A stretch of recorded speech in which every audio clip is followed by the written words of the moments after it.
የጌታ ሰላም ይብዛላችሁ። እንዴት አላችሁ?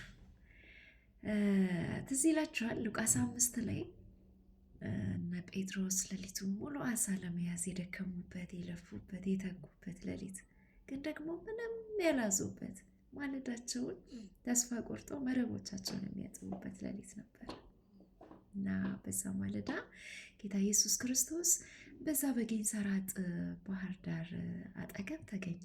ብዙ ሕዝብ እያጣበበው ከቦት ኢየሱስ ያስተምር ነበር እና ሁለት ታንኳዎችን በባህር ዳር አጠገብ ተመለከተ ይላል እና እነዚህ ታንኳዎች ኢየሱስ ጠጋ ብሎ የጴጥሮስ ወደ ነበረችው መጣና ጴጥሮስን ታንኳህን ፈቀቅ አድርግልኝ ብሎ ሲጠይቀው እንመለከታለን።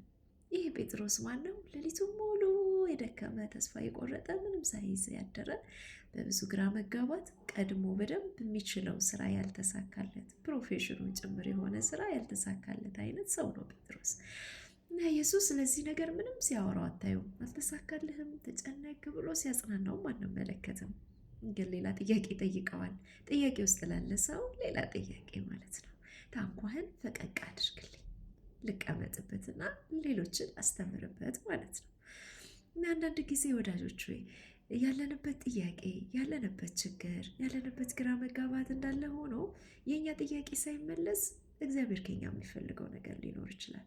ምናልባት በእኛ ሌሎችን ማጽናናት፣ ምናልባት በእኛ ጉዳይ ላይ ቁጭ ብሎ ሌሎችን ማናገር፣ ለሌሎች መልስ መሆን እግዚአብሔር ፈልጎ ሊሆን ይችላል።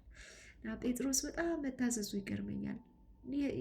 ኢየሱስ ምንም ለሱ ጉዳይ ሳያወራ ታንኳውን ሲጠይቀው ታንኳውን ፈቀቅ አደረገለት፣ ሰጠው፣ ፈቀደለት እና ቁጭ ብሎ ኢየሱስ እስኪጨርስ ድረስ ይጠብቀው ነበር። ምን ያክል የኢየሱስ ትምህርት እንደሚፈጅ አላውቅም። በብዙ ምሳሌ አንዳንዴም በታምራት ጭምር ነው የኢየሱስ ትምህርት። እስኪጨርስ ድረስ ጠበቀው ይላል እና ወዳጆች ሆይ ላላችሁበት ጥያቄ ያላችሁበት ሁኔታ ያላችሁበት ግራ መጋባት ያልተመለሰ ፈልጋችሁ ያላገኛችሁት ነገራችሁን አልፎ ኢየሱስ እናንተን ሊፈልግ ይችላል።